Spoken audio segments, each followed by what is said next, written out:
Pero malinaw po, itong bagong pulisiya ni Presidente Marcos na binabaliwala ang new model, binabaliwala ang status quo agreement, ay hindi po naging epektibo pagdating ng resupply mission. Nagkaroon ng realization ang Marcos Jr. ay ang mga Amerikano pala hindi talaga sasaklolo sa atin pag nagka-enkwentro. Kaya nga po, dalawang opsyon natin. Either makipaglaban tayo, kalaban-laban, or gamitin na natin ang pag-uusap at diplomasya. So, ito nga mga kababayan, bago natin ituloy ang video na ito, kung bago ka lang sa aking YouTube channel baka pwede makahingi ng like at subscribe at click mo na rin ang notification bell para updated ka sa aking nilalabas na bagong video. Salamat po. June 17, incident sa Ayungin, no? Alam nyo, kontrobersyal yan, pero tikom po ang bibig ng hukbong sa datahan kung ano talagang nangyari. Ang sinabi nila, we do not disclose operational details. Pero meron naman pong social media at basid sa mga social media na lumalabas doon sa China, ang nangyari ay, unang-una, 8 barko po yan galing sa Pilipinas ay nagtangka na i-breach yung blockade patungo ng Sierra Madre. Now, yung pagpupulong ng Presidente sa mga sundalo sa Palawan, alam natin na 60 mga Pilipinong Navy ang sumapong dito sa resupply mission nito. Pangatlo, alam natin na hindi po naging matagumpay ang resupply mission dahil hindi po nakapasok itong 60 katao natin sa 8 mga bangka or hindi naman vapor ang tawag dyan eh, no? 8 ewan ko ba, crafts, watercrafts. So yun na lang ang tawag natin dyan, no? At nagkagirian, pero ang nangyari po ay na-overpower ang ating mga kasundaluhan, hindi po sila natuloy sa kanilang mission, at nakumpiska pa nga yung kanilang mga watercraft, no? Kaya lang matapos sa pag-uusap, ibinalik din ang watercraft sa mga Pilipinong Navy. Ang unang-unang tanong, bakit po Navy ang ipinadala for resupply mission? Kapag Navy po kasi, yan yung tinatawag na gray ship kasi ang kulay ng mga barko ng mga Navy sa buong daigdig ay gray. Ang ibig sabihin po niyan, hukbong sandatahan. Pag gumamit ka ng hukbong sandatahan, parang gusto mong makipira. Kaya po ang China, palaging Coast Guard ang pinadadala. Ang Pilipino, hindi na tayo nadala. Nung unang pagkakataon sa Scarborough na nagkaroon tayo ng enkwentro, ang pinadali natin yung kaunahon nating Navy warship na Del Pilar. Kaya siyempre, ang messaging yan, nais namin makigeta dahil Navy ang ginamit. So, ang ibig sabihin, ano ang ba intensyon natin nung tayo'y nagpunta doon sa Sierra Madre, no? 60 po yan, 70 na mga Navy, at hindi lang ordinaryong Navy, ha? Ito ay mga Navy SEALs, yung Special Action Force ng Navy. Okay, so malinaw po yan na sa kauna-unang pagkakataon, hindi po Coast Guard na nagpunta ron, kundi Navy. So palaban po tayo. At syempre, ginawa nila itong resupply mission matapos baliwalain at sabihin ni Presidente Marcos na lahat ng kasunduan sa status quo ay binabaliwala na niya. Kasama dun sa status quo, di umano, yung pinasok na kasunduan ni Rear Admiral Carlos na tinatawag na new model na dapat magbigay ng prior notice ang Pilipinas kung tayo ay magre-resupply mission. So ano po ang mga nakikita natin, mga konklusyon, mga partners? Kinakailangan kasi himay-himay natin mabuti ito. Unang-una, nung nangyari yan, maanghang ang salita ni Defense Secretary Guibo. Aggression ng China. At saka para bagang ito na ang gera. Kasi ito yung kauna-unang enkwentro na merong isang sundalo na nasugatan, natanggalan ng thumb, no? Pangalawa, yun nga, ayaw nila magbigay ng detalye kung anong nangyari. So bakit? Bakit merong news blackout? Samantalang sa social media naman sa China, alam natin kung anong nangyari. At alam na rin natin, inaamin naman nila na nag-resupply mission, na hindi naging matagumpay, na si Senta pinapunta nila, na Navy ang ginamit. So ang conclusion natin, binaliwala na ni Presidente Marcos lahat yung mga kasunduan sa panahon ni Presidente Aquino, sa panahon ni Presidente Duterte, at nabigo tayo na mag-deliver ng pagkain at tubig. Bagamat dun sa mga footage na nakita natin, wala tayong nakitang pagkain at tubig. Ang nakita natin, may isang bag doon na sinungkit na ang laman pala ay mga high-powered firearms. Ibig sabihin, ang dadalhin sa Sierra Madre, mga sandata.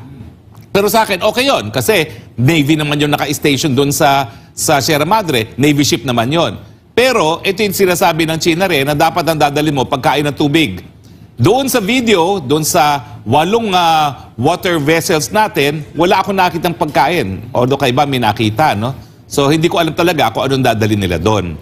Pero malinaw po, itong bagong pulisiya ni Presidente Marcos na binabaliwala ang new model, binabaliwala ang status quo agreement, ay hindi po naging epektibo pagdating ng resupply mission. Bigo.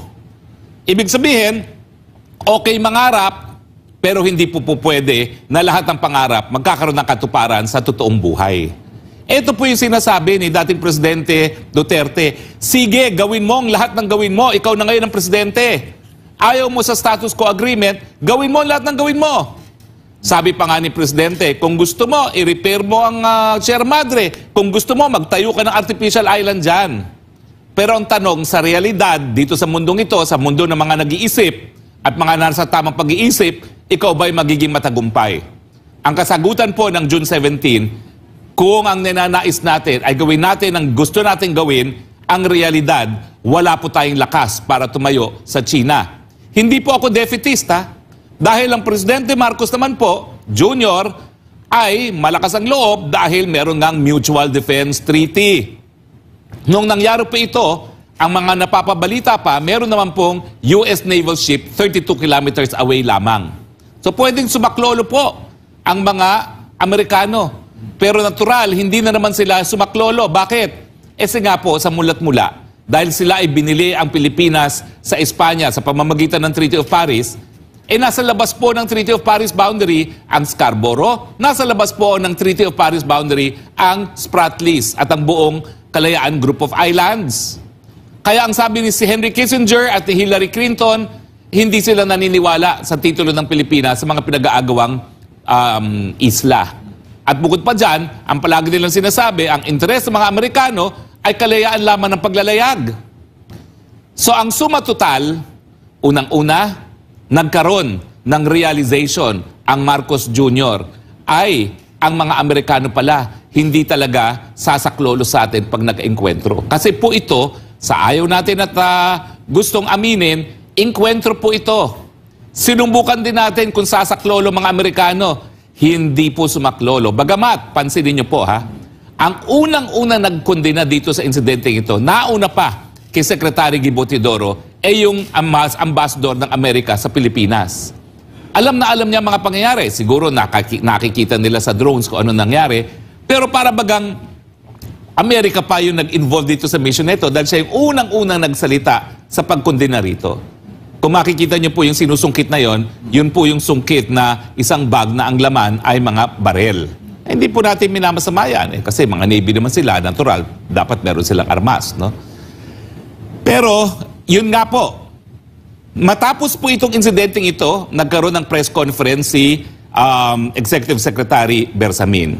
Ang Executive Secretary po, inter primus pare, ano tawag doon? Inter pares primus ba? The first amongst equals. Siya po ang pinakamataas na miyembro ng gabinete dahil siya talaga yung nakadikit alter ego ng presidente. Primus inter pares. Primus inter pares. Okay, primus inter pares. So, siya po talaga yung number 1 alter ego ng presidente. Anong sabi niya? Unang-una, misunderstanding lang daw ito.